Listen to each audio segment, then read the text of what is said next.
Hello friends, आज हम बात करेंगे निगेटिव और पॉजिटिव इमोशंस की। अब बात आती है कि आखिर हम इस बात को भूल क्यों जाते हैं कि इंसान सकारात्मक और नकारात्मक भावनाओं की उचित मात्राओं से मिलकर बना जीव है। क्या है पॉजिटिव और निगेटिव इमोशंस?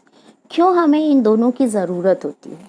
मन की भावनाओं का रिमोट कंट्रोल अगर हमारे हाथों में हो तो हम हमेशा सकारात्मक भावनाओं को महसूस करना चाहेंगे।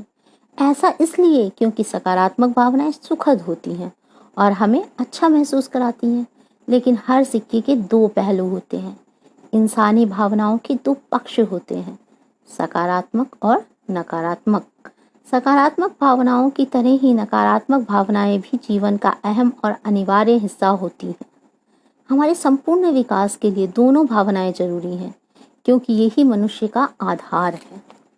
भावनाओं के कोरे कागज में, भावनाओं के कोश में वे भावनाएं जो अच्छा महसूस कराती हैं उन्हें सकारात्मक भावनाएं कहते हैं। ये भावनाएं आप आसपास के सुखद माहौल के चलते उपजती हैं। प्रेम, आनंद, संतुष्टि, रुचि, खुशी, शांति, गर्व, संवेदना, उम्मीद आदि सकारात्मक भावनाएं हैं। नकारात्मक भावनाएं वे हैं जो अच्छा नहीं महसूस कराती। इनको अप्रिय या दुख की भावना के रूप में परिभाषित कर सकते हैं। डर, गुस्सा, नफरत, उदासी, क्रोध, पछतावा, शर्म, अकेलापन, चिढ़ आदि नकारात्मक भावनाएं हैं। अब आप देखिएगा नकारात्मक भावनाओं का कमाल। अनुभव के लिहाज से नकारात्मक भावनाएं भी जरूरी हैं। नकारात्मक भावनाएं ही हमें बताती हैं कि सकारात्मक भावनाएं क्या होती हैं और इनका हमारे जीवन में क्या महत्व है। नकारात्मक भावनाएं हमें अपनी जीवन शैली में उन तरीकों को शामिल करने के लिए प्रोत्साहित करती हैं जो हमारे जीवित रहने की संभावनाओं को बढ़ाते हैं। दुख अक्सर हमें उन लोगों से जोड़े रखने में सहायक होता है जो हमारे लिए महत्वपूर्ण हैं या जिन्हें हम प्यार करते हैं। मन से कई तरह की शंकाएं होती हैं जिन्हें दूर रखना चाहिए। लोग नकारात्मक भावनाओं को अक्सर तनाव से जोड़कर देखते हैं। डर, गुस्सा, घृणा, उदासी, क्रोध, अकेलापन आदि से अंततः हम परेशान और तनावग्रस्त होते हैं, लेकिन वास्तविकता यह नहीं है।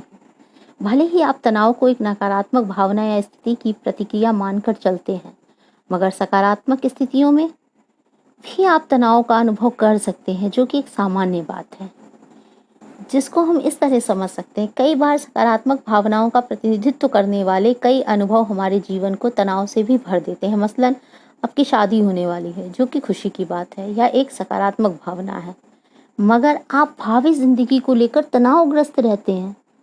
अनजानी जगह पर परिवार के साथ छुट्टियां मनाने जा रहे हैं, अंदर से अच्छा भी महसूस कर रहे हैं, लेकिन तनावग्रस्त हैं कि चीजें सही तरीके से होंगी या नहीं। ये सब आपका डिप्रेशन आपको कर सकता है, डिप्रेस हो जाते हैं आप। इसीलिए तो हम अलग हैं। क्यों? इंसान को स्वस्थ जीवन के लिए सकारात्मक और नकारात्मक भावनाओं की महत्वपूर्ण भूमिका के बीच में है। नकारात्मक भावनाएं खतरों से लड़ने के लिए तैयार करती हैं, जो सकारात्मक भावनाएं हमारी रचनात्मकता को व्यापक बनाती हैं, जीवन को अगले स्तर पर ले जाती हैं, साथ ही हमारे अंदर उन गुणों को पोषित करती हैं जो कि हम बाकी जीवों से हमें अलग बना देता है। इसीलिए दोस्तों, निगेटिविटी को बहुत ज़्यादा निगेटिविटी में मत जाए और पॉजिटिविटी को बहुत ज़्यादा पॉजिटिविटी मत जाए।